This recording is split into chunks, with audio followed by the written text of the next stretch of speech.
एक ही समय में दो मंत्री एक ही तरह की बातें क्यों कर रहे थे? क्या निरंजन ज्योति और गिरिराज सिंह दोनों के ही बयान फिसल रहे थे?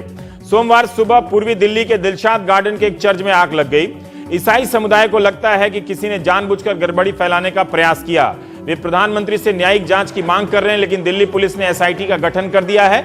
इस घटना की निंदा तो सबने की है। वहां पर बीजेपी के ही सांसद मनोज तिवारी पहले पहुंचे, बाद में अन्य दलों के नेता भी। अच्छी बात है कि किसी भी दल ने इस मामले को लेकर अभी भड़काऊ बातें नहीं की है, लेकिन कहीं ना कहीं इन घटनाओं के बहाने व्यापक रूप से ऐसी बहस पैदा करने का प्रयास तो नहीं है जिनके दम पर सांप्रदायिक भावुकता पैदा की जा सके। जब संसद में केंद्रीय राज्य मंत्री निरंजन ज्योति के बयान पर हंगामा हो रहा था, तब सीपीएम नेता ने सीताराम येचुरी ने कहा कि मंत्री के खिलाफ एफआईआर होनी चाहिए। उन्होंने तृणमूल कांग्रेस के सांसद तापस पाल के एक बयान का हवाला दिया कि माफी मांगने के बाद भी अदालत ने उनकी गिरफ्तारी का आदेश दिया था। इसी साल जुलाई में तापस पाल ने कहा था कि अगर सीपीएम का कोई भी बंदा हमारी मां बहन को छेड़ेगा तो तापस पाल नहीं छोड़ेगा, वो रिवॉल्वर से गोली मार देगा, मैं अपने लड़कों को भेजकर उनका रेप करवाऊंगा। तब कोलकाता हाईकोर्ट ने कहा था कि इस बयान ने सभी हदें पार कर दी हैं, इनके खिलाफ एफआईआर होनी चाहिए। तापस पाल के माफी मांगने के बाद भी कोर्ट ने कहा कि किससे माफी मांगी गई है, जनता से या अपनी पार्टी से। 43 पन्नों के आदेश में अदालत ने कहा था कि अगर कानून बनाने वाला ही कानून तोड़ेगा और कानून का पालन कराने वाली एजेंसियां आंखें बंद कर लेंगी तो क्या इसे कोई सभ्य मुल्क बर्दाश्त करेगा? तब बीजेपी और कांग्रेस दोनों ने तापस की गिरफ्तारी की मांग की थी। मंत्री ने, केंद्रीय राज्य मंत्री ने माफी मांग ली है, गिरिराज सिंह ने अभी नहीं मांगी है। आप जनता की सेवा के लिए बेचैन हमारे नेताओं को क्या हो जाता है? कहीं आप जनता ही तो गलत नहीं है? ऐसा तो नहीं कि आप ही ऐसी भाषा आजकल पसंद करने लगे हैं? क्या पता आप भी वही सोचते हो जो आपके नेता कहते हैं। एक बार सोचिएगा, प्राइम टाइम देखते देखते आपका भी टाइम कट जाएगा। हमारे साथ स्टूडियो में जॉन दयाल साहब वरिष्ठ पत्रकार हैं और राष्ट्रीय एकता परिषद के सदस्य भी हैं। गौरव गोगोई हैं, सांसद हैं कांग्रेस के। मनीष सिसोदिया प्रवक्ता आपके। संबित पात्रा साहब हैं बीजेपी के राष्ट्रीय प्रवक्ता हैं। संबित भाई, मैं आपसे जानना चाहता हूं कि किस मंत्री का बयान आपको बुरा लगा, गिरिराज सिंह का या साध्वी निरंजन ज्योति का?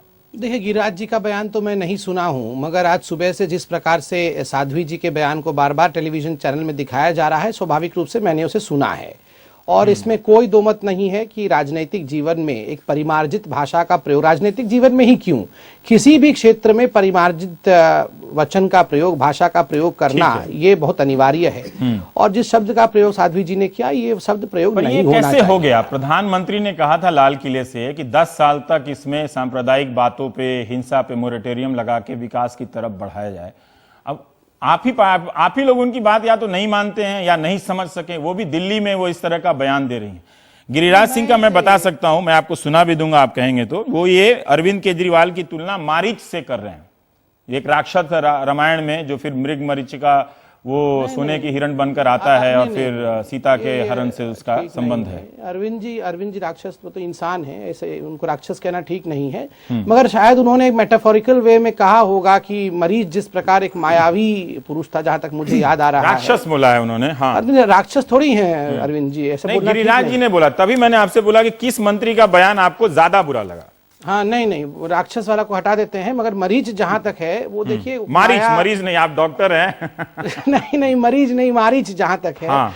वो देखिए एक माया के आवरण को डिस्क्राइब करता है कि किस प्रकार रूप बदलते रहते हैं। सारे धार्मिक व्याख्याओं का एकाधिकार, मतलब मैं क्या कहूं। रामजादा शब्द आपने सुना था इससे पहले संबित जी? नहीं, मैंने नहीं सुना था। और मुझे लगता है बहुत ज्यादा इसको डिस्कस करने की भी आवश्यकता नहीं होनी चाहिए। हाँ, बात ठीक है। हाँ। लेकिन कहीं इसका संबंध मानसिकता से तो नहीं है? बार बार इस तरह से कहना कि राम को मानने वालों की सरकार चाहिए, हिंदू मुसलमान या ईसाई भी जो है वो राम की संतानें हैं, इस वाले हिस्से पर भी आपको बुरा लगा?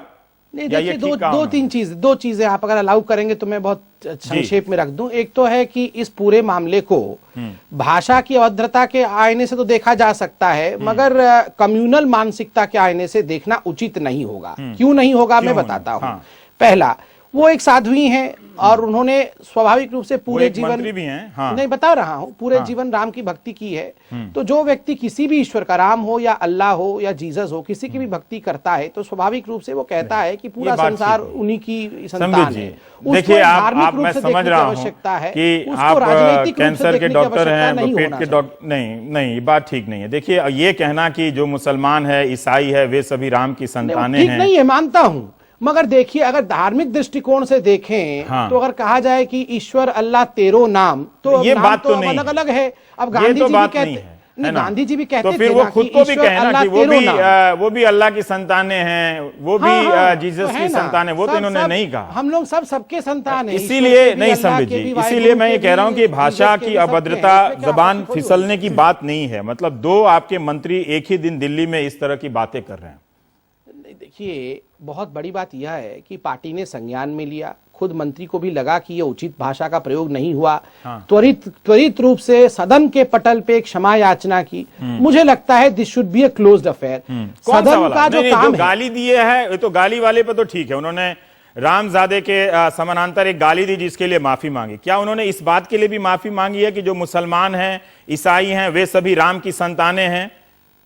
नहीं देखिए, हमें देखिए जितना मैं ये जानना चाहता हूं। हाँ। नहीं देखिए, अगर आपको लगता है कि ऐसा कुछ कह के उन्होंने डैमेज किया है तो हम और फर्दर डैमेज कर रहे हैं बार बार ऐसा कुछ कह के। हाँ। मुझे लगता है उनके मन में किसी को हर्ट करने का इंटेंशन नहीं था, ऐसा उन्होंने खुद कहा। ये बात क्या है? ये किसी को खुश करने की बात है क्या? संविधान नहीं, उन्होंने राजनीतिक रूप से एक विषय रखा। मतलब आप किसका बचाव कर रहे हैं? अपने मंत्री का बचाव कर रहे हैं? आपने प्रधानमंत्री के सुझाव का बचाव? कोई किसी का बचाव नहीं कर रहा है। सबने स्वागत किया, यहाँ कोई किसी का बचाव नहीं कर रहा है। ये इंटेंशन इसमें नहीं था। वेंकैया नायडू कहते हैं कि उसमें इंटेंशन नहीं था ऐसा। मुसलमान हो या ईसाई हो, सारी राम की संतानें हैं।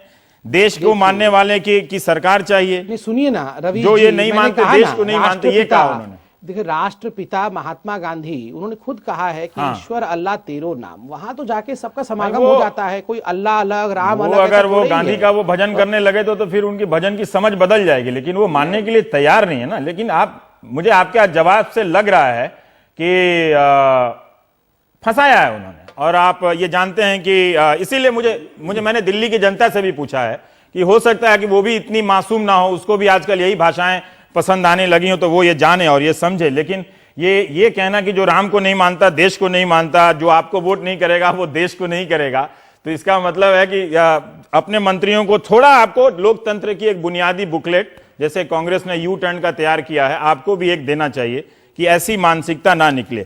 हमारे साथ गौरव गोगोई हैं, एमपी हैं कांग्रेस के।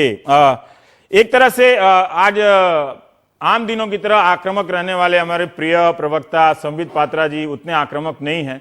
तो क्या ये ठीक नहीं है गौरव जी कि उन्होंने कम से कम वो इसको सपोर्ट नहीं कर रहे हैं किसी भी तरीके से, उनके भाषण के किसी भी अंश से? तो अंत में समझदारी की जीत हुई। गौरव, रवीश जी, मुझे सबसे पहले ये कहना पड़ेगा कि मंत्री जी को पूरे 24 घंटे क्यों लगे माफी मांगने के लिए। वो मोदी सरकार, प्रधानमंत्री सरकार के एक वो वरिष्ठ मंत्री हैं, उन्होंने उनको कल ही माफी मांग लेना चाहिए था। जैसे ही उनके मुंह से वो शब्द निकला, उसी समय उनको समझ आ जानी थी कि उन्होंने कुछ गलत कहा। उसी समय सबके सामने उनको माफी मांगनी चाहिए थी। लेकिन आज सुबह भी आपके मीडिया के अलग अलग जर्नलिस्ट के सामने वो उन्होंने माफी नहीं मांगी। और लोकसभा के पटल पे भी उन्होंने ये कहा कि अगर मेरी बात से किसी को खेद पहुंची हो, अगर मेरी बातों से किसी को ठेस पहुंची हो, तो मतलब वो अभी भी स्वयं वो ये नहीं मानती कि उन्होंने कुछ गलत कहा। तो मुझे आज उन्होंने जो एक स्टेटमेंट दिया, उस स्टेटमेंट पे हम जनता हम कितना विश्वास कर सकते हैं, उस पे भी मुझे डाउट है, उस पे भी मुझे एक संदेह है। तो मैं चाहता हूं कि ये चुनावी भाषाओं जो में है, इसमें चुनावी भाषाओं में जनप्रतिनिधियों को रोक देनी चाहिए कि वो किस भाषा की जो लक्ष्मण रेखा है, उस लक्ष्मण रेखा को वो पार ना करे। गाली देने से हम वोट नहीं जीत सकते। ये 2014 लोकसभा निर्वाचन में बहुत अलग अलग प्रकार के भाषाओं और शब्दों का इस्तेमाल किया गया है, उससे हम दूर हटना चाहते हैं।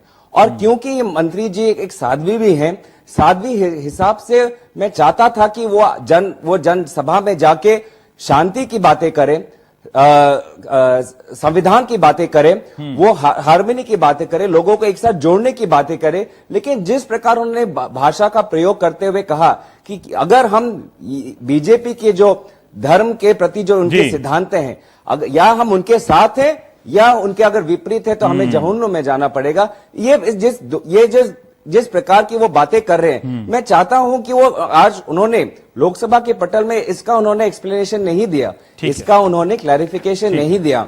हमारे कि साथ जो लोग जी रामज़्यादा नहीं है तो वो कौन है, वो किसको टारगेट कर रहे थे, उसका उन्होंने आज विश्लेषण नहीं किया। रामज़्यादा मेरे ख्याल से पौराणिक शब्द होगा, मतलब पुराणों में कहा गया होगा, वो अभी ठीक है, अभी मैं डिटेल निकालूंगा। हमारे साथ मनीष सिसोदिया भी हैं, बीजेपी दल जो लोकसभा निर्वाचन में शहजादा का शब्द यूज किया, आज रामज़्यादा यूज करें, वो ज्यादा हो जा रहा है, ज्यादा हो जा रहा है, ये एक पैटर्न है। आप हमारे साथ मायावी रक्षक मारीच की पार्टी के मनीष सिसोदिया हैं, प्रवक्ता मारीच समुदाय के। मनीष जी, मैं आपसे जानना चाहता हूं कि क्या आपने राहत महसूस की कि संबित पात्रा ने आपको मारीच वंश से अभी मुक्ति दे दी? उन्होंने कहा कि इस तरह के विश्लेषण हो जाते हैं एक तरह से रूपक के रूप में, मेटाफर के रूप में, और इसे ज्यादा बढ़ा चढ़ाकर नहीं देखना चाहिए। देखिए, संबित भाई जैसे नेताओं से उम्मीद यही की जाती है और वो उम्मीद के मुताबिक ही बोल रहे हैं। हम उनसे उम्मीद नहीं कर सकते कि वो ऐसी चीज़ों की तारीफ करेंगे, ऐसी चीज़ों को सपोर्ट करेंगे। लेकिन मेरा एक थोड़ा सा इसमें ब्रॉडर क्वेश्चन है कि कल जब ये मुद्दा आया और मीडिया ने मुझसे भी सवाल किए, तो मैंने थोड़ा सा गूगल करने की कोशिश की कि आखिर नेताजी की हिस्ट्री क्या है। तो ये तो मार्च में मोदी जी की एक रैली में यही भाषा इस्तेमाल करते हुए फिर मीडिया द्वारा पकड़ी गई थी, मीडिया द्वारा रिपोर्ट की गई थी। अब एकदम यही भाषा जो कल इन्होंने जुमला इस्तेमाल किया, वही जुमला इन्होंने झारखंड की एक रैली में किया, मोदी जी से पहले ये बोली और वहां उन्होंने इसका इस्तेमाल किया। उसके बाद मीडिया में भी खूब छपा, ये अखबार आप गूगल कर लीजिए। उसके बाद जैसे ही आगे देखते हैं तो इनको टिकट भी मिला, इनको मंत्री पद भी मिला। तो हमें ये समझना पड़ेगा कि भारतीय जनता पार्टी की ऑफिशियल लाइन इस तरह के आक्रोश पर, इस तरह के जो इनका एक्सप्रेशन है, इस पे है क्या कि अगर कोई नेता इनका स्टेज से खड़े होके इस तरह की भाषा देता है, भाषण देता है, तो उसको ये अखबारों में छपता भी है, ऐसा नहीं कि अननोटिस जाता है, पहले मार्च में भी छपा। तो वो कैसे उनको टिकट मिला ऐसी बात करने वाले नेता को, कैसे उनको ताकीद के बिना फिर मंत्री बना दिया गया और उसके बावजूद वो इस्तेमाल कर रही हैं। तो एक तो चीज है ये भारतीय जनता पार्टी को मुझे लगता है, पर फिलहाल आप फ्रेम में आदमी लग रहे हैं, बताना चाहिए बन के नहीं आए हैं, ठीक है। पर संबित जी एक बात बताइए कि देखिए गिरिराज सिंह का भी रवीश मैं लेकिन एक चीज रखना चाहता हूँ अभी, प्लीज। हाँ, कह लीजिए मनीष, कह लीजिए। हाँ, वो उत्तर दीजिएगा। लेकिन मैं एक और कह दूं कि दिल्ली में भारतीय जनता पार्टी के पास समस्या ये हो गई है कि पिछली बार, अभी थोड़े दिन पहले इन्होंने, भारतीय जनता पार्टी ने संसद में दिल्ली का बजट रखा था, उसमें इन्होंने बिजली के दाम कम नहीं किए, जबकि ये लोकसभा चुनाव से पहले भी इन्होंने दिल्ली के लिए अलग से मैनिफेस्टो जारी करके कहा था कि हम बिजली के दाम कम करेंगे, अलग से मैनिफेस्टो लोकसभा चुनाव में कहा था। तो बिजली पे कुछ नहीं कर रहे, पानी पे कुछ नहीं कर रहे, रिश्वत नहीं बंद करवा पाए, नगर निगम में हालत खराब है, फोटो छाप सफाई चल रही है, तो थोड़ी छाप बताइएगा कि ऑफिशियल लाइन बन रही है। ये एक ना मानसिकता की भी बात है। आरएसएस प्रमुख कहते हैं कि जो इस देश में है उसको सबको हिंदू कहना पड़ेगा।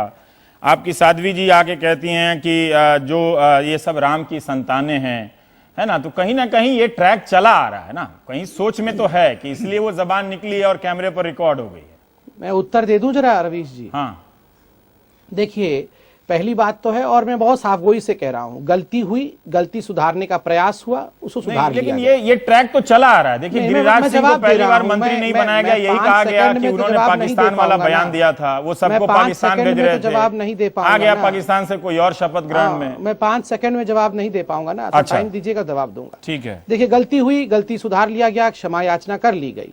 मगर एक अंग्रेजी में कहावत है कि जो वही व्यक्ति पत्थर फेंके जिसने कभी अपने जीवन में पाप नहीं किया है।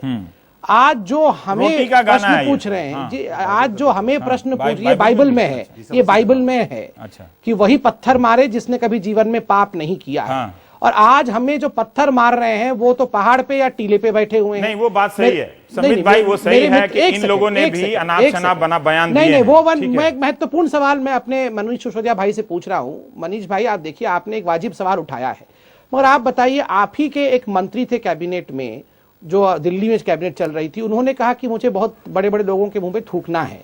आपने क्षमा याचना 5-7 दिनों बाद किया। मगर आपने उनको मंत्रिमंडल से हटाया क्या? आप उनको टिकट नहीं देंगे क्या इस बार? आप बताइए। पर समीर साहब, आप बताइए ना कि आप कलकत्ता में तापस पाल से गिरफ्तारी की बात कर रहे थे ना, इसी तरह के बयान पे तापस पाल की गिरफ्तारी की बात आज अरुण जेटली जी ने बहुत स्पष्ट रूप से कहा है कि अगर किसी को दिक्कत जवाब है नहीं हुआ, तो ये तो FIR सवाल गरीब कराइए। है, आप इनको गरीब होने पर छूट देंगे? आप किसी को मंत्री बना रहे हैं और गरीब होने की छूट पे तो आप बिहार में जीतन राम मांझी को रोज घसीटते रहते हैं। उनको कहाँ छूट मिल गई? तो गरीब, आप पैमाना तो एक अखिल भारतीय रखिए ना। अब आप विश्व विजयी पार्टी हैं। विक्टिम है, जीतन राम मांझी नीतीश कुमार के विक्टिम है। हाँ। वो जो नीतीश कुमार कहते हैं बेचारे, आप उनको तो उनका तो रोज आप उनको कभी नहीं छोड़ते हैं। वो भी अपनी जाति से पहली बार बने हैं, वो भी गरीब समुदाय से आते हैं। नहीं, गरीब समुदाय वाला कहाँ से आप इसमें टर्न ला रहे हैं? मैं तो कह रहा हूँ जीतन राम मांझी तो एक उनके विक्टिम है। भाषण को तो देख के नहीं लगता है हिंदुस्तान के, मैं किसी गरीब के पास जाके उसका टेस्ट लेता हूं, वो तो नहीं बोल पाएगा कि इस देश में जो राम को नहीं मानता उस देश को नहीं मानता है। वो ये बात नहीं बोल पाएगा कि मुसलमान और ईसाई इस देश के राम की संतान है। इस देश का गरीब ऐसा नहीं बोल पाएगा। वो यही पूछेगा कि महंगाई कम हुई कि नहीं हुई, नौकरियां मिल रही है कि नहीं, लाखों में किसान होगा तो पूछेगा कि 100 रुपया पे 150 रुपया का मुनाफा मिल रहा है कि नहीं मिल रहा है। वो मिलेगा, लेकिन वो अलग बात है। जॉन साहब, इसका जवाब नहीं है। नहीं, ठीक है, मैं अब आ रहा हूं इसमें कि एक दिल्ली में जो चर्च में जब आग लगाई गई, ठीक है, इस पर अब SIT की जांच हो रही है और अच्छा ही किया आप लोगों ने कि इसको लेकर बहुत ज्यादा ऐसे बयान, किसी पे शक, किसी पे टारगेट नहीं किया। लगाई गई ऐसे कैसे पहले से कह सकते हैं जब SIT का रिपोर्ट नहीं आया है? मैं खुद कह रहा हूं तो SIT की उस पर जांच हो रही है। हम, और आपने अभी कहा नहीं, वो हवा से जल गई, उसमें आग नहीं लगाई गई, तो ऐसे जल गई होगी, कोई कारण होगा उसमें जी। हाँ सुनिए, तो मैं कह रहा हूं कि ये अच्छा था कि आपने किसी को अभी तुरंत दोषी नहीं ठहराया था, जिससे ये वाद विवाद होता और बहस किसी और डोमेन में चली जाती और फिर मामला फिर भावुकता पैदा करने का हो जाता। मैं ये जानना चाहता हूं कि दिल्ली में जो ये घटना हुई है, आप इसे दुर्घटना के स्तर पर ही देखना चाहते हैं या ये सब बहस जो त्रिलोकपुरी बवाना के पास जो चलते चली आ रही है उनसे जोड़कर आप देखना चाहते हैं? हम तो अंधे होंगे अगर इसको सिर्फ एक चर्च की बिल्डिंग के अंदर इतनी बड़ी आग मान लें कि सब कुछ तहस नहस हो गया। जो हमारी ईस्ट चीजें हैं सब, क्रॉस, बाइबल, सब ध्वंस हो गई। अगर हम इसको सिर्फ आग ही मान के चले तो एक अंधापन होगा। आग है और बहुत बड़ी आग है, ये सिर्फ चर्च के अंदर नहीं है, काफी जगह लगी हुई है। और जो दिल्ली में हुआ है उस चीज का शिखर है जो मध्य प्रदेश के गांवों में हो रहा है। इसी भी इतवार को जब दिल्ली में आग लग रही थी, वहां पर 2 हाउस चर्चेस के ऊपर अटैक हुआ। जो छत्तीसगढ़ में हो रहा है, जहां पे फादर्स को कहा जा रहा है, आप अपने आप को फादर मत कहिए, आचार्य कहिए। सरस्वती जी की आचार्य, ये सारे प्राइवेट स्कूल इंग्लिश मीडियम वालों को आचार्य कहना चाहिए। नहीं, फादर्स को सिर्फ फादर कहना मना हो गया है। आप शिक्षा की देवी की स्टैच्यू लगाइए।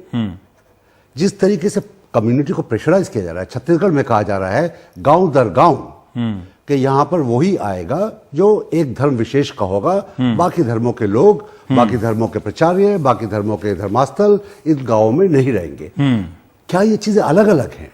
क्या ये फिसली हुई जुबान है क्या? इसको अगर हम अलग अलग सोचेंगे, मेरा ख्याल है हम बहुत बड़ी भूल कर रहे होंगे। देश के साथ एक तरीके से जो खतरा आ सकता है उसकी तरह आंख मीच के कबूतर की तरह बैठ गए होंगे। मेरा ख्याल है प्रधानमंत्री का, मुख्यमंत्रियों का यह दायित्व है कि इसको गहराई से देखें, पैटर्न इसका देखें, इसके पीछे जो मानसिकता है वो देखें, जो लोग हैं उनको देखें। हम कोई पुलिस वाले थोड़ी हैं, हम क्यों कहेंगे किसने आग लगाई? यही तो पुलिस से पूछ रहे हैं किसने आग लगाई। आपने जैसे कहा अपने आप हवा से तो आग नहीं लग गई है, कोई आकाश से वो जांच होगी। तो SIT की जांच से आप संतुष्ट हैं? मतलब अभी SIT के गठन से तो आप संतुष्ट हैं ना? हमने प्रधानमंत्री से याचना की है, गृह मंत्री से याचना की है, ज्ञापन दिया है। ठीक है, हमको इसकी न्यायिक जांच चाहिए। सुप्रीम कोर्ट के जज से, हाई कोर्ट के जज से न्यायिक जांच चाहिए, जिसका पुलिस की इन्वेस्टिगेशन एक पार्ट हो जाता है।